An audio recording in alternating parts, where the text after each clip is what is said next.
The samurai code that controlled Japan. They had no army at their back, no king giving orders, no law protecting them.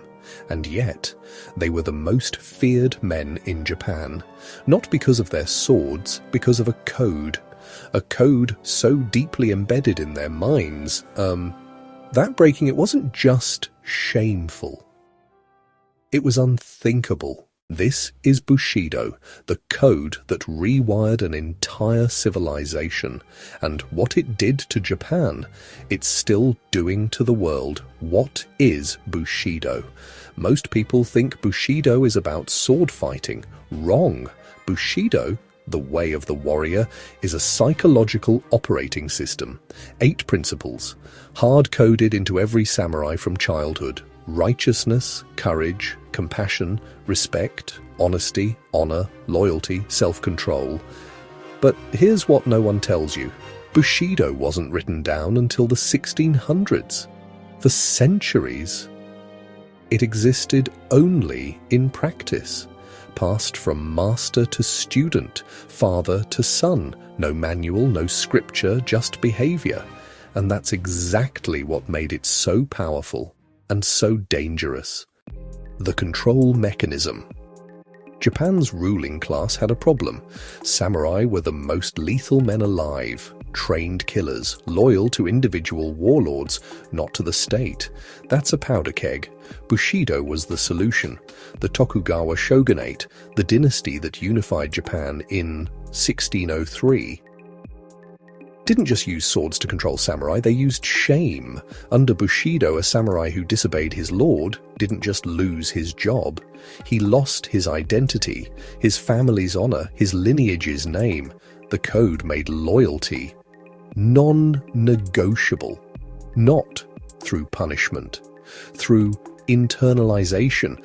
This is the most sophisticated control system the ancient world ever built, and it worked for over 250 years of unbroken peace. Seppuku, the ultimate enforcement. But what happens when a samurai violates the code? The answer will disturb you. Seppuku. Ritual self-disembowelment. A samurai who had brought shame through failure, capture, or disobedience was expected to end his own life, not as punishment, as redemption. Here's what makes this extraordinary. No external enforcement mechanism was needed. The code self-regulated. The samurai was both the soldier and the judge. When Japan's most senior general, Nogi Maresuke, learned that Emperor Meiji had died in 1912, he performed seppuku voluntarily in peacetime. He hadn't failed, he wasn't ordered, he simply felt his purpose had ended with his emperor. That is not obedience. That is total psychological capture. How Bushido survived into the modern world. In 1868, Japan abolished the samurai class. But Bushido didn't die. It mutated. The Meiji government repurposed it, embedding Bushido principles into military training, school curricula, and corporate culture. That's why Japanese soldiers in World War II chose death over surrender. Not fanaticism, Bushido. And today, it still lives. Sony, Toyota, Honda, Mitsubishi. These companies run on Bushido without calling it that. Kaizen, continuous improvement, loyalty to the company, shame as quality control. The samurai's sword is gone, but the operating system is running your world. The dark side. No one talks about, but here's where it gets uncomfortable. Bushido is not a moral code, it's a loyalty code.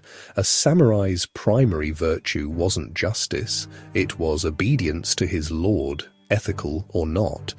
This is why Japanese war crimes in the 1930s and 40s are partially traceable to Bushido's shadow. When honor means loyalty above conscience, the code becomes a weapon in the wrong hands. The same system that produced centuries of cultural refinement, discipline, and art also produced men who followed orders into atrocity. Every operating system has a vulnerability. Bushido's is absolute authority. The samurai are gone, but the code they lived and died by is embedded in every Japanese institution, every corporate hierarchy, every martial art practiced today. The question isn't whether Bushido controlled Japan. The question is, what code is controlling you? Once you know, you can never go back. This is IronSutra.